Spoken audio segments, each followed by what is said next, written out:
Welcome to The Preferred List, a podcast about the people behind the best wedding days. I'm James, a wedding filmmaker. I've spent years in the industry working alongside incredible vendors, and this show is all about the real conversations with the ones who make it happen. Whether you're a vendor or a couple, you'll get honest insight, good stories, and maybe a little inspiration along the way. Let's meet today's wedding vendor. Hey, Nikki. Hi, James. How's it going? Good, doing well. Thank you so much for being on. Nikki runs Gable House Bakery, and I'm a little biased because, bakery items are my favorite. But I'm so glad to have you on Yeah. and talk all things cakes and story and all the things. Yeah. But before we do, we're here at Birchwood Venue. And Birchwood Venue is where rustic charm meets modern convenience to create the perfect wedding weekend. Nestled in Milton, Pennsylvania, they give couples 3 full days to decorate, celebrate, and soak in every moment without feeling rushed. From the hydrangea-lined ceremony space to the beautifully restored barn, Birchwood is designed to make your day as stress-free and as memorable as possible. And I know you've been here a bunch. Yeah. Holly is just so great to work with. She is, yeah. One of the venue owners here. And it's just so fun to see how I didn't know the space has changed drastically over the Yeah. course of time. We were just here for the first time last year. Nice. Yeah. And it kind of looked like this. So I Yes. don't have any of the Yeah. background on that, I but think it's just so fun. the first couple of times I came, they didn't have the whole back area, and now they really developed that. Yeah. It's super beautiful. Yeah. So fun. Yeah. But Nikki, we're here to Yeah. talk all things bakery. Yes. I'm Yeah. so excited. Yeah. We're gonna dive right in.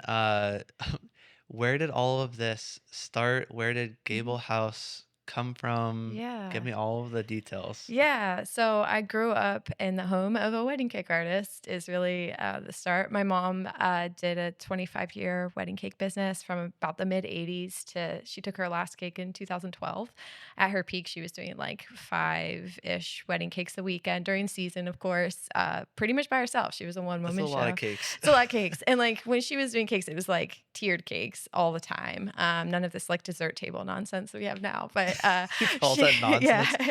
You're hot take right out of the gate. No. I have so many things to say about dessert tables. Yeah. We do so many of them, but tiered cakes, so I grew up with it. And so my mom hung it up in 2012.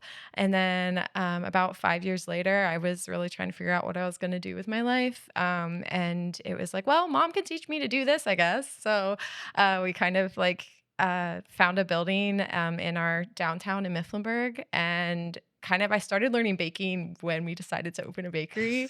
But I knew I had to, my mom was genuinely so skilled. People to this day often tell me about their wedding cake that she made that was amazing. It's the best cake they've ever had. I hear that so often. And so she really built a legacy. And so I kind of have gotten to ride the wave of that legacy a little bit because she just really was one of the best in the area when she was doing that. And I can say that pretty non-biased. I've heard that from people she worked with. I've heard that from her couples. So then when I decided to go into it, it was no question we're doing weddings. When we decided to do a bakery, it's a great way to build a resilient bakery business because it's not just dependent on the walk-in of a day-to-day bakery. Yeah. It's really people always need wedding cakes. So it felt like a good way to bolster the business and use my mom's skill set. So yeah. That's so fun. Yeah. Now, was she only doing wedding cakes back in the day? She wasn't really doing anything else. No, yeah, she was a single one-woman show. My grandma would come and help her to make icing and cake and stuff. But yeah, she was solo operation. Yeah, that's so fun. And Yeah. you have a team, I Yes, hear. I do. Yes. So you have a couple people helping you out. Yes. So I think if we were only doing weddings, I understand how she did it. It's a very Wednesday through Saturday workflow, and then you have a couple days off. Yeah. When you're doing a full-on bakery, that's just not an option. And also, the nature of it's changed so much. It used to be these tiered cakes that were really one high-skilled artist who is doing these things. Now it's so many dessert tables. I need a team to do a dessert table's worth of stuff. And it's actually kind of nice because I get to share the load. My mom didn't get to share the load because it was so high skill, and doing tiered cakes is that way. But with a dessert table, we get to share the tasks, and that's really nice. So. Yeah, and I want to hear more about what all that dessert table is. But Yes. before we get to like the nitty gritty on Yes. that side of Yeah. it, starting the business, Yeah. Gable House, like what was that process like? I mean, you had to put money out probably for the space. Like you probably have a lot of equipment that you have to buy Hmm. or acquire somehow. Yeah, I mean, we got really lucky in that the building we found was very, very cheap by anybody's real estate standards, in downtown Mifflinburg. And so when we had the benefit of when we renovated it, we knew we were putting a bakery in the bottom of it and an apartment in the top. So when we did that whole renovation, we were able to really customize it to what we needed, and then also bundle into some of that, some of the bigger equipment, into that like loan where we were Yeah. able to do all of that. So that was, we got really lucky in that way. So where I didn't have to necessarily get out like a business loan or Yeah. whatever, I got to roll it all into a mortgage, and that is really helpful. So for us, that was, yeah, it just worked out perfectly to do it that way. So yeah, and then getting started, I think for me, I loved what my mom did, but for me, it wasn't community impacting enough. Like, of course, you're impacting people's lives on their wedding days, but I was really passionate about how can we bring some vibrancy to Mifflinburg, and so that's why I was like, we got to do a walk-in bakery. So that was a whole new can of worms, though. My mom had never done that, so that. Longest days of my life. I've said many times that I wouldn't wish startup on my worst enemy, especially with that kind of business. It is really grueling. I think my first 2 years, I was getting up at 2 a.m. and going to bed at 10 p.m. most days. It was really, really grueling. And until I had my team too, Yeah. like people to help me. My mom was in the kitchen with me early mornings, helping me get started. She was alongside with me for every single cake I was making because I was still so green. But we figured it out, and it was, yeah, I do not want to go back to those days. That's for sure. Yeah. Yeah, we're sitting here. It's Yes. 9:33. You're not you Yes. haven't been baking for 6 I hours. haven't. Yeah, that's Yeah. great. Yeah. No. Yeah. But it's so fun because like there is a part of that journey where you're kind of cutting your teeth as a Mhm. business owner, Mhm. early stages, like Mhm. it's kind of ride or die. It's all Mhm. pretty much on you. I know your mom was helping a little bit, Yes. but Yeah. Yeah. um, now you have the team Mhm. developed. Like, Mhm. what was that process like to kind of pull in people, give Mhm. a little bit of the like Mhm. stuff that you're Yes. so maybe particular about to like Yes. someone else to do, and Yeah. then like now you're seeing it kind of blossom. What was that kind of look Uh, like for you? yeah, I mean, the first person I hired was somebody to do communications because I realized like I couldn't bake and keep up with all these communications, getting back to all the emails, especially weddings are very high, like communication burden. And at that time, I was also doing like specialty cakes and custom work, and keeping up with it was awful. I couldn't do it. So my very first hour was actually like an office person to help me handle that. And then I just kind of slowly added members to my team. It has been a journey. I actually, at the beginning of this year, I discovered like financially, I had too big a team. Mm, And while had found the work life balance I had always wanted, I wasn't able to afford my team. And so actually this year has been a huge like, oh boy, like we got to reset. So it's a constant up and down.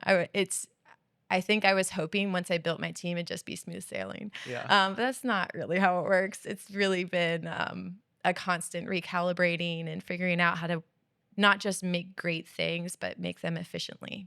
Yeah. Like that's, And not spend all the money yes, making them. on labor. Like Yeah. that's where we were at. So yeah, it's a constant growth and change and like mistakes I made and had to recalibrate. So we're in the midst of that right now. But and it's hard. I'm definitely back more in the kitchen now than I've been in a while, and more tired than I've been in a while. But it's also great. I love being in the kitchen. I like seeing the whole thing from beginning to end. Yeah. So yeah, yeah. What's your best advice for a vendor out there that's listening that's like, "Yeah, I'm just trying to balance Yeah. all the things, like, time for family. I do want the business to grow, but to have it grow, it's going to take effort and Mhm, time mhm, or money, mhm, people, mhm, like mhm. what's your best advice for someone that's kind of like in that in between, just trying to balance it all? Yeah. I mean, I have a 2-year-old son now, so I've had the business for 9 years. So, you know, For me, the work-life balance has become more important than ever. It's always been important, but like it's a non-negotiable now. Whereas before, I would negotiate my own like health and well-being in order Yeah. to work. 2 to And 10 is, yeah, yeah, yeah, it's that's pretty bad. health and well-being just Yeah, like thrown out out the the window. window. Exactly. Um, so now I have a son. I like I have to. And so for me, I found just the power in being flexible and patient. I think before I would get kind of frustrated if I couldn't get everything done in a day. And now I've just learned like it's okay. I can accept it. And I have told myself this forever, but like this isn't life or death. It's baked goods. Like I feel that way with wedding days too. Like, of course, we need to push ourselves to do as best we can, but when it comes down to it, if there's a dozen short macarons here, like I can refund them. It's not a big deal. Like we have other ways of dealing with it, and of making things right. So before I would have like driven myself crazy over that, and I'm just like, like we aren't saving people from cardiac arrest. We aren't doing any of that. We're giving people baked goods. Yeah. So like let's just chill out a little bit about it. So that's kind of where I've ended up, and also just including my family in it. I think when you're in like a small business, it does require your whole life in a lot of ways. Yeah. I live above the business actually, so that's helpful. But like the amount my 2.5-year-old son, he gets to hang out with me in the kitchen and he'll crack eggs and he'll make a mess and then we'll clean it up. But it has become like a joyful part of the experience, not like a challenging one. So integrating the two a bit has been key as well for me. So yeah, I guess that'd be my best advice. No, it's like it's kind of interesting because it was like just as much as you were like balancing, you're also like integrating, Yes, yeah. which is it's I don't know, it's just so fun to see like our kids experiencing business from Yes. like sort of the inside, but definitely like no concept of like Yeah. the work or any of the stress No, or any of yeah. the So we stuff protect that them from yeah. that, but let them help. And Yeah. that's how I grew up too. And I think that's why, like my mom, I watched her make gum paste flowers, and we would help her. I'd go with her on deliveries, and I don't look back on any of that with like disdain or like, oh, she didn't take time for me. Like Yeah. she included me. And my mom also had like a thriving gingerbread business at holiday time, and like we would scoop candy into bags. We would help, and like like I really hope to build a life where my kiddo doesn't look back on like his time in a small business with like with resentment, Yeah. right? And so like I work really hard to like protect him from the stress, but include him as much as I can. So Yeah. yeah. No, I love that. Yeah. So you come from like a line of business Yeah. minded, like your mom was doing it for years. Yes. Yeah. And do you feel like, uh, you were kind of always going to do a business thing, or you kind of like, nah, I want to do something different, but then like life's like, Yeah. you're going to do this. Yeah. It's more of the life thing. Life kind of pigeonholed me a little bit. I actually spent some time like overseas doing some like nonprofit work for a couple years, and that's where I thought my life was going to be for a while. I spent like 3-ish years doing that, and I really loved it. And I honestly would have stayed. That's just not where life took me. And so I ended up back at home, and that's where I was like, I worked a little bit of like some regular 9 to 5 and just found like the creative itch way too strong, and I getting really bored. So it's like nothing keeps you on your toes like small business, but just wanting to create. And again, like, you know, the community I'm in Mifflinburg, especially at that time, economically, like our downtown was pretty, like there were not businesses thriving in any way. And it just felt like taking kind of the nonprofit, like missionary kind of mentality and like being like, no, like I can bring vibrancy in my hometown. And how do we do that? And it was just like the thing I have tools for are the things my parents do. So my dad is a farmer, so he really understands the business side. He spreadsheets and all Yeah. the things. He's very meticulous, and the accounting. And then my mom had the creative. And so it's like I have these two amazing people who are the best of what they do, that like of who I know. So like I can use that resource to build this thing. So it ended up being baking because that's the resource I had in Yeah. my mom. So yeah, so kind of life led me there, I Yeah. guess. Yeah. I know it's so cool because it's just like you can tell, even if you're not like trying to be like a businessy, Mhm. entrepreneur Mhm. spirited person, Mhm. I can like after doing so many of these interviews, I'm like, I can just tell like you were gonna end up doing something Yeah. business related. Like I don't know what it was gonna be, but Yes, like yeah. it just have that kind of mindset. If someone is in the 9 to 5, in the Mm. grind, they have a passion, maybe it's baking, maybe it's videography, maybe it's Mm. photography, maybe it's coordinating, event Mhm. planning. Mm. What's your advice for them, like to maybe get over the hump of like, is this gonna work? Mhm. Or how do they go from that like 9 to 5 with the creative itch Mhm. to Mhm. just being like, you know what? I'm just gonna ditch that thing and just go all in on this. Mhm. Yeah, I mean, I find myself pretty naturally like like I'm not averse to like I don't know what's the word, change or like a new challenge. I like those. So for me, that was easy. I know for some people it's not. Like it's a real like I just got to jump in. I know for me, I find it urgency is my best friend in this fact that like I work really well under pressure. So in some ways being able to take the leap and say I'm going to go all in on this might create the pressure you need to like solve the problems. I know for me like I solve problems when I have to, right? When it's like I can't figure out another way out of this, I have to solve it. So if the problem you can't solve is like how am I going to make enough money doing this? Sometimes maybe you just need to give it 6 months, give it whatever, and just jump in. And you might find yourself solving the problems in the pressure and in the like, I have to make this work that you never would have solved if you're too comfy. Right. So I think like take the leap and give it a timeline. I've done that several times in my business where I've said, if I don't see a real shift, I don't see a real change by this point, I know it's time to like, for the well being of my family, for myself, or whatever, I've just got to like say, "Okay, we tried it." And then you know you've tried it and you can like Yeah. sleep at night knowing you've tried it. Dang, this is if you're not listening to this and like fired up to just like tackle your business and like do all the big things, Yeah. like I don't know what you're doing. Because I'm like, yeah, let's go. I want to go. Yeah. Yeah, I want to do it. Yeah. Um, do you remember like that first wedding cake that you made? Mhm. What was that? What was that There's like? quite a story with that actually. Oh my gosh. So the first wedding cake I felt like I really took on in that I was delivering it by myself. My mom wasn't available. Up to that point, she had pretty much like not held my hand, but we'd been side by side the whole time. Yeah. And she wasn't going with me on this delivery. She was busy. So I was like, okay.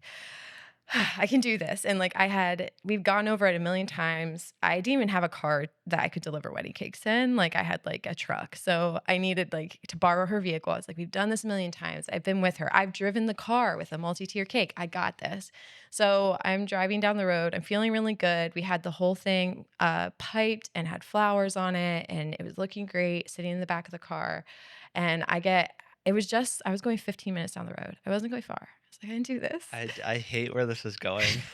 I could like feel it.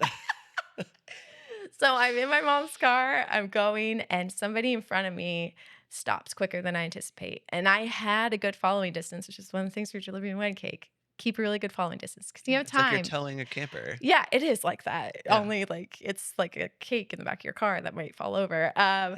And I hit my brakes, and they were touchier than I was used Oh to. And no. I will never forget. I look in the back mirror and the top two tiers of the cake were flying through the car, like had completely detached and had left the rest of the cake. And I was like, I like froze. I pull off the side of the road. I go to the back car. I'm immediately hyperventilating. And I open the back of the car and it is icing devastation everywhere. The bottom two tiers were okay, but the top two tiers were like elsewhere in the car. Oh my And I gosh. call my mom and she doesn't pick up. I call my mom again. She doesn't pick Of up. course. And I don't know what to do. Like, Yeah. I'm like, I don't know how to fix this. I've never been in this situation before. So I literally, I remember it saying 10 times I called my mom. She finally picks up the phone. At this point, I've literally huddled in the back of the car next to the cake, like holding my knees. I don't know what to do. Like I was completely frozen by this whole thing.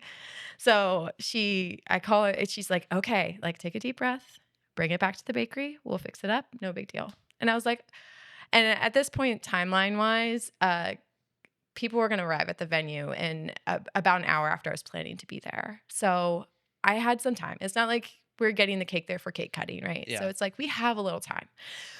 So we go back to the bakery. My mom shows up. That woman whips that thing back together, pipes it out. We throw the flowers back on it, and we get it back to the venue as guests are coming through the door.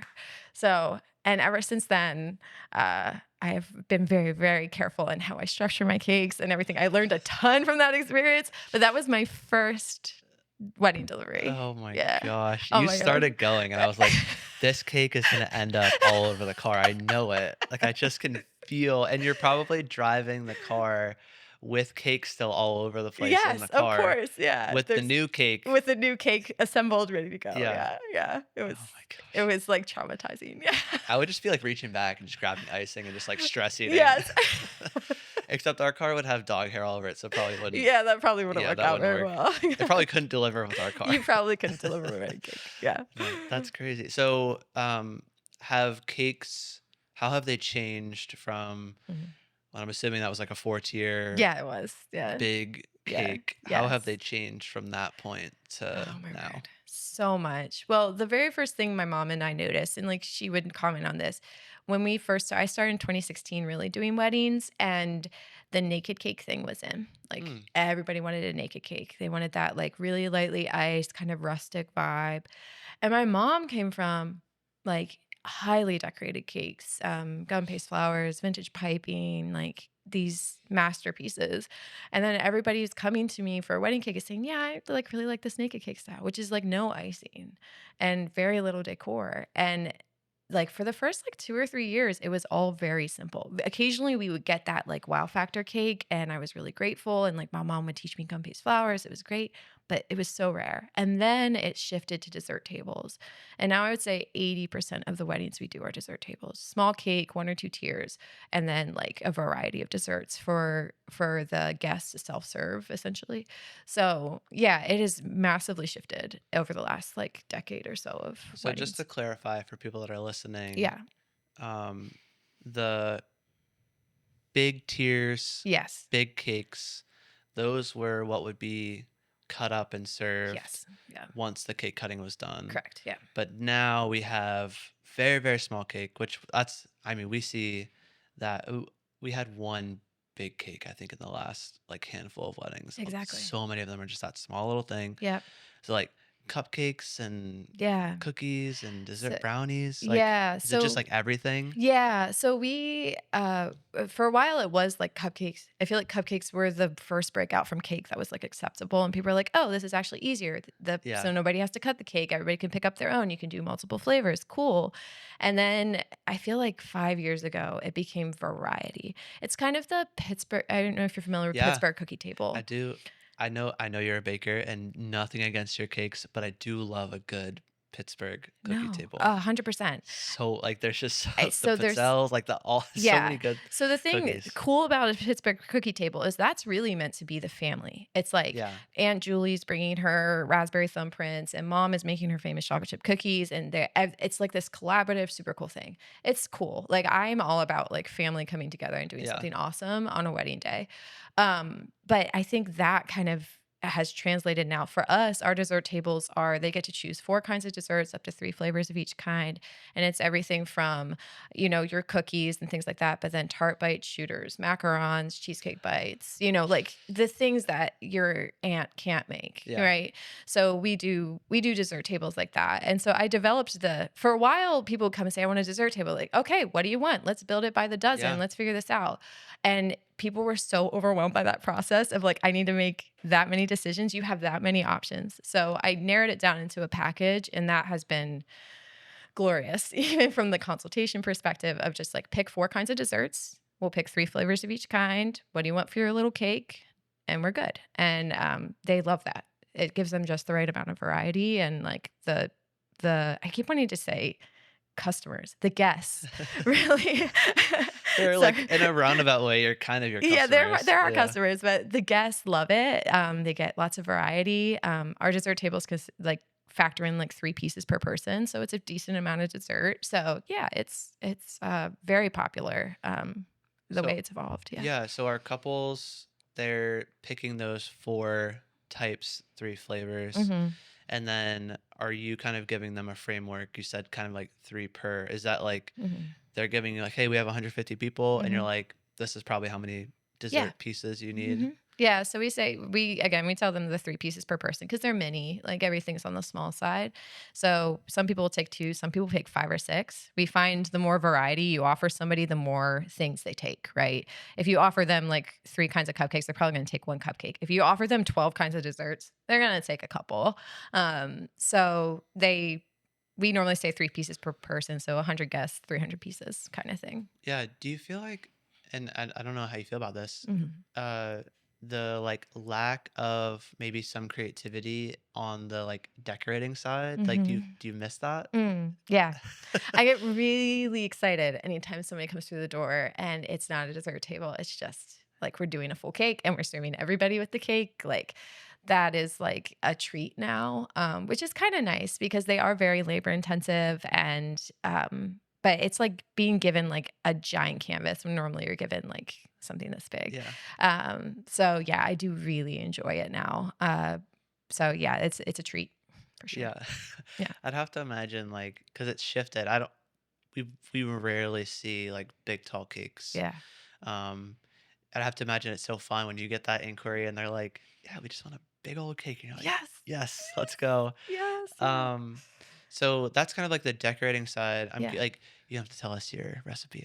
I'm not asking for the No. recipe, but like how has that recipe for just like the base of the cake, is it like Mhm. changed much? Is it like your mom's recipe? Like how does Mhm. all of that work? It's some combination. My mom made this really great white cake that she made really well, and when we tried to make it, because we were making it generally on a larger scale than she did, I found like it just wasn't turning out. So then we tried a different white cake, and now we're at a different cake. I think we've landed on the one we're at. So that one has shifted. My chocolate cake is my Pappy's favorite chocolate cake. The thing that has not changed and will never change is our buttercream. Icing is so signature, I found, to bakeries. People love like they find if you find the bakery that has that type of icing you love, like it's like I can't find that anywhere else. I have to stick to it. So we make like a Swiss meringue buttercream, and it's not too sweet, and people really like that. So yeah, so the icing is definitely mom's for sure. So Yeah. yeah, yeah, You're like, yeah, we'll take yeah. that recipe. Yes, yeah. It's not easy to make, so I'm honestly, I would give you the whole recipe right now because I know nobody's gonna Yeah. make it. Yeah. It's like We you would gotta cook egg try, yeah. whites and on the stove with sugar, and then you gotta put it in a mixer, and then you gotta melt 30 pounds of butter. I don't think you're gonna do Yeah, that. I don't Sorry, even know what soften, not 30 melt. pounds of butter even looks like. It's probably like all of this I don't It's even a know. toddler, like, yeah. Not the visual. Yeah. We don't melt toddlers. We melt We butter don't, we don't, specifically. we don't, We yes. melt butter. No, that's so fun. So, do you find that a lot of couples are coming to you with like, "Hey, we know exactly what desserts we want," or they're like, Mm, "I don't know, what do people like?" yeah. Mhm. Is there like a normal combo that's kind of like the most sought Mhm. after? Yeah, I think often they actually come knowing, which is nice. I before I had like a website that laid it out really clearly, that was not the case, and it was a lot more like hem hawing, like I don't know. But since people can go to my website ahead of time and they're like, oh, I see the options clearly laid out, then they usually come in being like, sometimes they come with a list that's like, we've already decided. I'm like, boy, you're making my job really easy. Yeah. Thank you Thank for you. saving my time. Please come again. Yes, please come again. But yeah, we do occasionally get the ones who they're seeing it for the first time, and but even then, like it's a pretty clear, like, oh, we love cookies. That's not a question, or whatever. So, or grandma loves pie, so we have to have tarts, kind of thing. So, What's your favorite non-cake thing to make? to make, oh, that's a good question. I when I've in the context of weddings, I do love how a shooter looks on the table. I'll say that, like the dessert shooters that are in like the little cups with like the layers. They always I put those on a table. I'm like, oh, that looks good. That looks really good. And like they are a bit of a pain to make though, so that's not really a good answer. Um, Don't ask for the shooters, yes, ask for but the they look shooters, cute. but they look great. Yeah, that's a really tough question. I think personally for me, if I had to choose one, it would probably be I don't know, I really like sticky buns. We do those sometimes for the dessert tables, and there's something homey about them and Yeah. really lovely, and it just tastes great. So, Yeah, they do. Yeah. Yeah. I haven't had your sticky buns, but I imagine they're probably pretty They're good. pretty great. Oh, they're No, pretty I great. love that. Yeah. So there's, is there much of a difference between like the different styles of cakes? I mean, you can even speak Mm. on just like a general Mhm. kind of bakery Mhm. idea. Mhm. Um, is it common that like a bakery just they have a recipe for a white cake? Mhm. Most of the cakes that they do is basically that white cake. Mhm. Yeah. I mean, once you nail down your recipes as a bakery, you do really stick to them. So like from a recipe perspective, I wouldn't say there's a lot of variation within a bakery because there's a lot you can do to like if you take your white cake and add some almond to it, it becomes an almond cake. Yeah. Or It's like kind of like the basis for a yes, lot of for a other lot of stuff. different Yeah. things. Yeah. Yeah. Once you have your standbys that work. So like flavor wise, and then the same with like, then I mean, the nice thing about cake, it's really three elements. It's cake, filling, and icing, right? So it's where like you might feel like a white cake is limiting. It's not because you could pair it with like an infinite number of fillings. Yeah. So you can go fruity with it. You can go like, kind of like, caramel mocha. Like you can do that with a white cake just by doing a different filling and icing. So Yeah. like there's like infinite combinations that Are are you possible. seeing the like combinations? Like, are couples kind of doing some interesting stuff, or is it more just like we kind of just need a cake to Mhm. cut? Yeah. Yeah. We get a little bit like nobody really goes super outside the box. Around here, chocolate peanut butter is like a religion. Like everybody needs it, and everybody like they don't know what to do without it, kind of Yeah. thing. So chocolate peanut butter is more common than like double chocolate, for example. But yeah, usually a white cake with some kind of fruit Yeah. often or like just white on white like Yeah. they aren't, especially with the dessert tables, they aren't going crazy when people are doing more of a full tiered cake. Sometimes there's a little more play Gotcha. with flavors, so Yeah. No, it's so fun. yeah. So we have the memorable Hmm. uh car incident moment. Yes. I don't even know, like, what do we call that? Like Yeah. the cake tip of whatever year that was. 2016, yeah. 2016. It was a rough time. Yeah, it was. Do we have like a favorite or like good memorable moment from like all of your time baking cakes for weddings? Yeah. That's a really good question. I think there've been a couple the times that have been most satisfying for me are when I know we really what what the couple wants really lines up with what we're capable of and like we really deliver and it really like hits like their dream that thing they wanted for their wedding. And that happens pretty often, hopefully, right? That's kind of Yeah. the whole goal of the industry. But there have been a couple of times that I can think of, particularly when it's been maybe something that like I had a little tension around. I'm pretty sure I can do this, but like this is gonna stretch me. And like I get my mom in and like we work side by side on it. There's something really cool and magical about like what they wanted. We were able to like really push ourselves and achieve.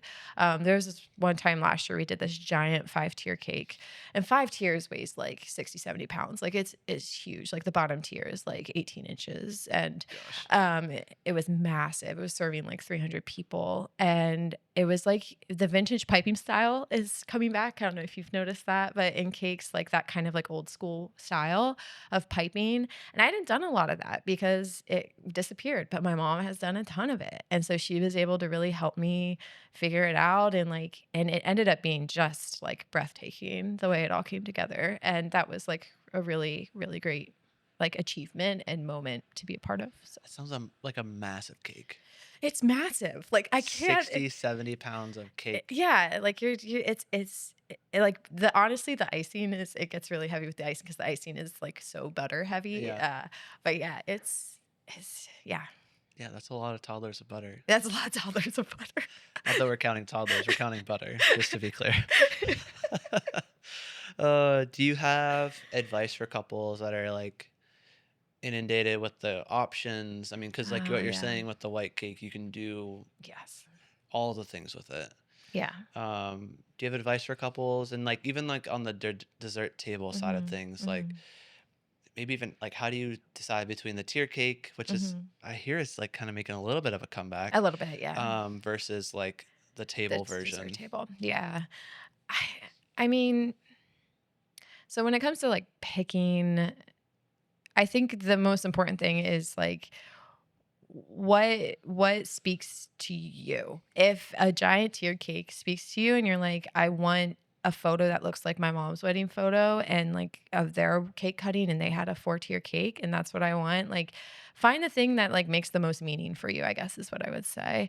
But if for you like having a bunch of desserts so you can have like grandma's favorite thing here and like your favorite chocolate chip cookie over here and like you can pay homage to like the things you guys love, like do that. So I guess it's just like, yeah, what I think for every couple and every situation is like what makes meaning for you, like what, and if whatever makes meaning, lean into that.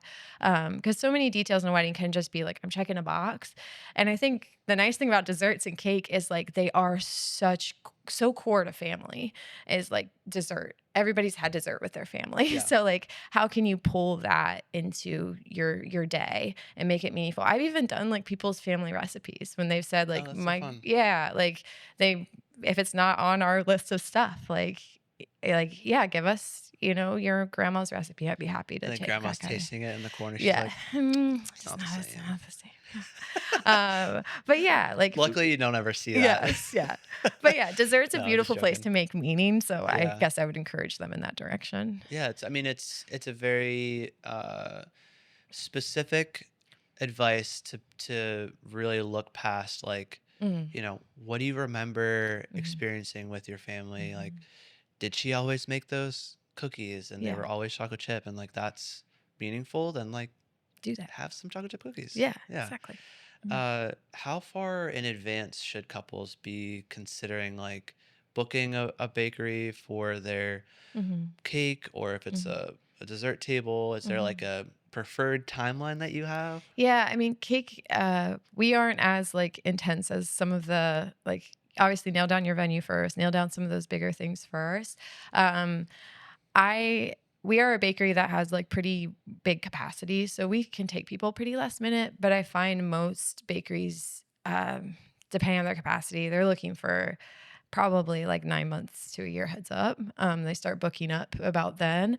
This year has been so much last minute though. Like this year's been really odd.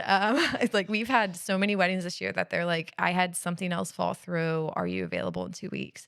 Which is like wild to Yeah. me. Normally people are booking a year to 6 months in advance, and that works for us really well. And then we have a couple months to work out details, schedule consultation and a Yeah. tasting, all that stuff. And then we have things nailed down by about 3 months before. That's what I look for.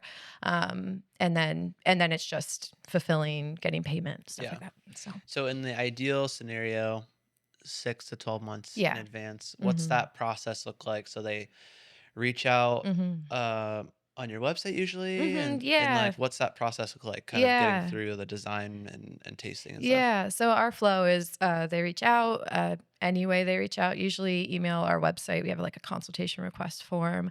Then, if they're definitely interested, then we sit down. Well, we get a deposit and contract. We do all that. We nail that down.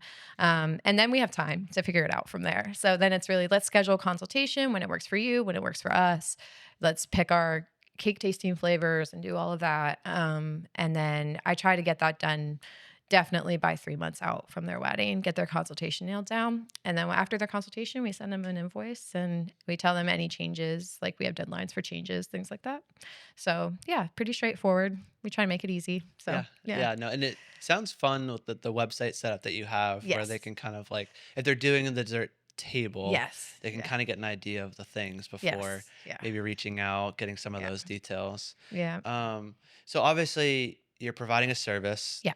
you're providing a product, Mhm. um, but I'm curious, like, how do you want people to feel, Mhm. couples to feel, even Mhm. some of their guests that might interact with you, Mhm. some vendors that might interact with you day Mhm. of, probably Mhm. just mostly the venue or maybe Mhm. a coordinator. Yeah. But Mhm. I'm curious, like, how do you want people to feel when they're working with you? I think ease. Like I just want it to be easy. Because like as the baker, we I don't know if a lot of people know this, but we kind of show up, set up our stuff and leave. We aren't Yeah. like hanging out for the party. We aren't doing that. And like you said, we pretty much interact with like a venue owner, maybe a florist if we cross paths, and a photographer or Yeah. videographer sometimes. But we're kind of like behind the scenes, we do our thing.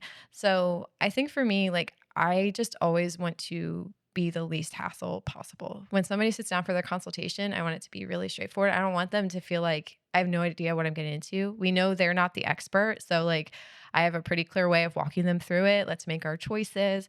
And usually at the end of it, they go, "Oh, that was easy." And I was like, "Yeah, it should be. Like, Yeah. it should be easy." And when we show up, I never want to be a pain. I don't want to be the vendor who's like asking a million questions. I'm usually like, "I got it. I'll figure it out." Yeah, like, where Like, should I put this stuff? yeah. Over there? Okay, Yeah. cool. Low maintenance, Yeah. easy is kind of like who I like to be because I know how stressful it is for couples. I know how stressful it is on the wedding day. And I want when people see Gable House on their like forms for like who's coming today as a vendor, I want them to go, "Oh, don't need to worry about them." Yeah, like, Yeah. they got it figured out. Yeah. We Yep. got it figured out. We're good. Yeah. So obviously your team has evolved over the years. Hmm. Has your approach to anything kind of evolved or changed over the years? I mean, a little bit. Like figuring out dessert tables and like the delivery flow of those has required like a bit of a change in how we go about delivering. When you're delivering a tiered cake, it's pretty quick. It's like 15-20 minutes probably that you're going in, maybe styling some flowers and getting out of there. Dessert tables are like an hour and a half. Like that's required a real change in like our we're normally doing like 4 to 5 weddings a weekend. So for us, those delivery schedules are complicated and we also like are they're tight. We're like Yeah. gotta move. There's a lot Uh of pieces there's a too. lot of pieces. If you Yeah. have 4 or 5 full tables worth of Yes. that's a lot of dessert people. It's a lot of dessert. Do the Yes. numbers. Yes, exactly. So yeah, so we've so one of the processes we found we really needed when we have multiple weddings in a weekend, which as a baker we do, is we used to just put names on things, but then there was one summer when I remember every weekend this went to the wrong place, this went to the wrong Oh, place. yeah. We forgot this. So now we have colored masking tape and it has made all the difference. Oh, This is the nice. pink wedding, this is the red wedding, and then when we're loading up to go in the car, I just got to look for the color Yeah. and away we go. That was like game changing, but it probably took me like until like 3 or 4 years ago to figure that out. Like we just need colors. Just give me colors. Just But yeah. because you can just like organize it all. It's all Yes. ready to go. Yeah, exactly. Yeah. So is there something that couples maybe can do or I guess not do Hmm. to try to get the most value from their bakery that they've Yeah. decided to go with? Yeah. I think there's a couple things. I mean, like with anything, like trusting the person you're working with is super key. Oh, for sure. Um, but I think if you're going for like the creative side, we kind of have multiple aspects to the baking industry, but if you're doing the creative side, like actually having viewed the person's work and be able to confidently say, no matter what they do, I think I'd like it. I think for me, when couples come in and they're like, showing me pictures of my own work, not pictures from Pinterest. That's really like, oh, great, cool. Like, I like you already. Yeah, yeah. Like you've clearly done your homework. Like you like what you see from me, and like that's really helpful. But when they're able to say like, I really like this particular style you tend to do, like go for it. Like here's the vibe, here's the colors, like creative licenses in your hands. Yeah. Like go for it. That's so freeing. And honestly, I usually end up giving them more bang for their buck than somebody who like has narrowed me into like a strict, this is exactly what I want. Yeah. Because I end up, when I'm inspired, I end up like not on purpose, but like doing a little bit more here, a little bit more there because I got to design for you. You didn't bring me a picture and say, this is what I want. And like, that's it. But like when I get to like tap into the creative side and actually design for you, I will design like very specifically for you. We aren't just doing this generic thing. We're doing something that's made for you. Yeah. And And I do feel like there's yeah, probably couples that are like, man, that sounds amazing. And there's probably couples that are like, it's just not something that I right. really care too much for. And then those are Yes. probably the ones that are like, hey, just maybe make this Yes, exact exactly. thing. And you'll do that. And we'll do it. But Yeah. there's Yeah. a special kind of part Yes. that's like, man, if you just get that trust and creative freedom Yeah. to just do, Yes. you're like, oh Oh, man, man. this is Yeah. exciting. It like sets your soul on fire a little Yeah. bit as a creative. And then the other aspect is just like, especially when it comes to baked goods, they're a food product and like they are sensitive. If you're getting married in a hot barn in August, my cake, I can't deliver that at noon for you. Like if your wedding's at 4 p.m., I'm probably going to deliver during cocktail hour and still cross my fingers that that thing is going to be okay. Yeah. Um, Because it's got to last yeah, until until you cut it, whatever that is. 7, 7, maybe? yeah, Maybe exactly. 7:30? Yeah. Yeah. And like especially if you're like any like decent wedding baker is gonna like be able to hear the details of your venue, either know your venue or be able to say, oh, like outside or inside, and then be able to say, like, oh, based on that, this is the appropriate timeline Yeah. for the goods you specifically got to be delivered. I think often we're delivering later than people are comfortable with. Usually people are like, I just want everything to be out of the way, Yeah. like done by like 1 p.m. And it's like, no, like That's not if gonna you're work. outside and you have a moose-based shooter, like we're delivering like half hour before your guests are showing up. Like Yeah. if then maybe we're delivering like later. So like really trusting us and like that we can navigate the challenges of like a delivery in the midst of the chaos. We can navigate that. Trust us. We got you. Like that kind of thing. Or if we're delivering earlier than you think, might be prudent. Like if it's inside in a nice air conditioned space and you got certain kinds of desserts or icings, that Yeah. cake can and should sit out for like 5 or 6 hours, come to room temperature, then it's really good for Yeah. eating. So That's trust perfect. us Yeah. with that. Yeah. Yeah. Yeah. I mean, you've been doing this for a couple years, Yeah. and your mom has been doing it for a couple times a couple. Yeah, it's exactly. So there's room there to on the creative side. There's a little bit of give and take, Yeah. but on the like delivery Yeah. timing, what I'm hearing is like give you all the details Yes. and just let you take care of the rest. Exactly. Yeah. Is there anything that venue owners, planners, Mm. coordinators could do to sort of help like the delivery Mm. process go smoother, like Mm. the where you put the stuff process go Mhm. smoother? Mhm. I have opinions. Yes.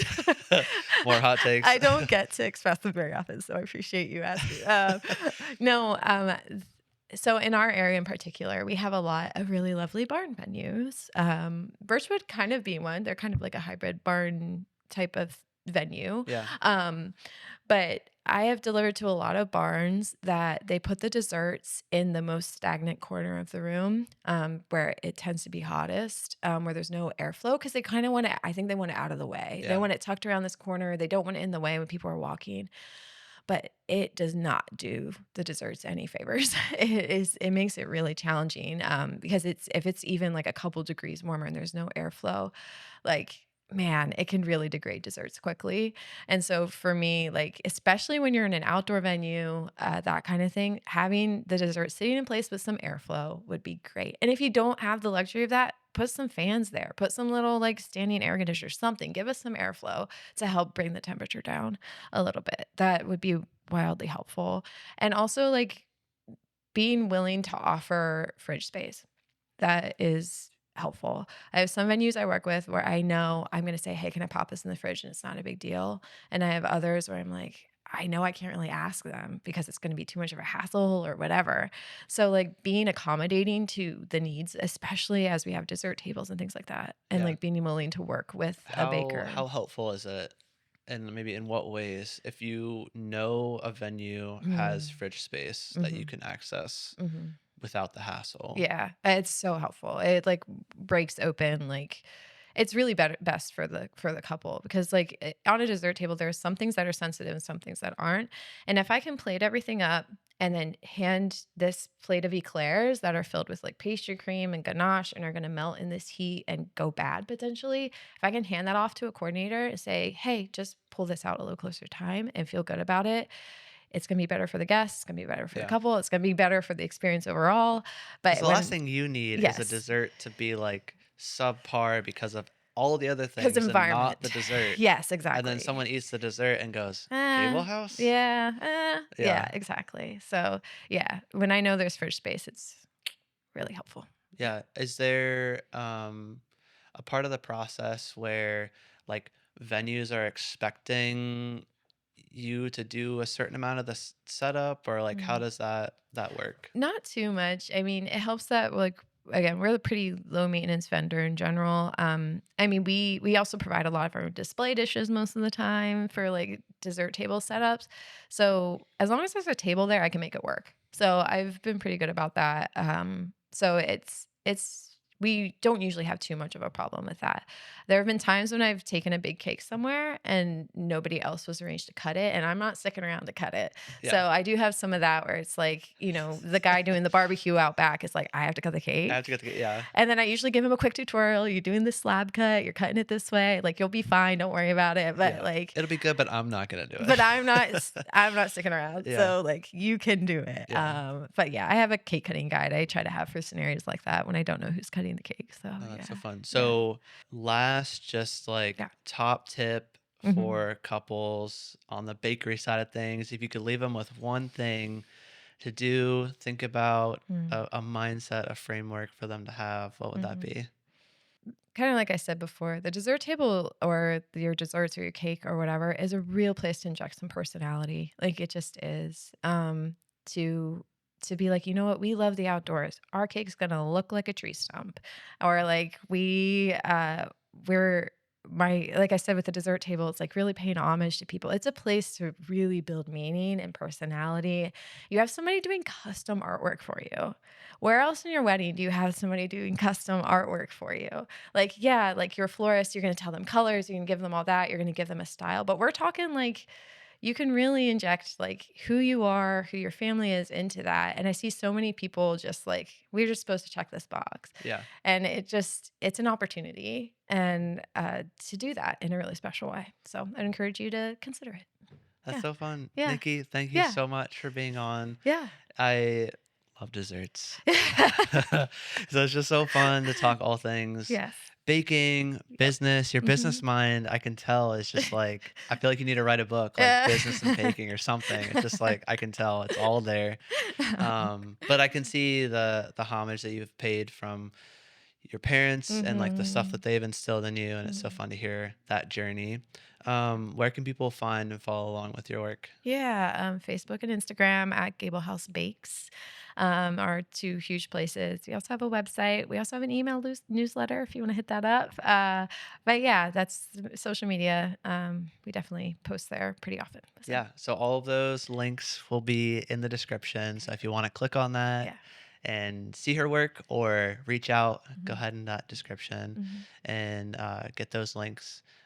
Is there upcoming projects or things that you're working on that you're excited about? Actually, yes, I have. It's kind of wedding adjacent. Are you familiar with a grazing table? I assume. Yeah, I had a Like, grazing table person on. okay, so like savory, like grazing table. Yeah. So I've had this vision for a while of doing that, but sweet, because our dessert tables are so close to a grazing table. You just add some fresh fruit and some botanicals and like some like fillings to dip things in, and Yeah. you've got a grazing table, but the sweet version.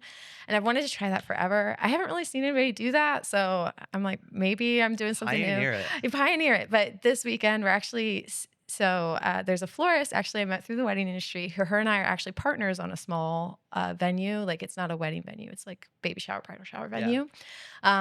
And actually Sarah from Jilly's Lilies, Oh, cool. and we're doing an open house this weekend, and I'm gonna try it. And I'm really excited about it because That's I'm so like, if fun. I could really like hone this, it's a new wedding offering I could bring that kind of like hones like that abundance and like just like there's something about a grazing table that's just so cool. Yeah. And but making it sweet. So I'm excited about that. Yeah, so fun. Well, this is Yeah. the end of September, so if we see grazing tables, they might already be a thing when this is going live.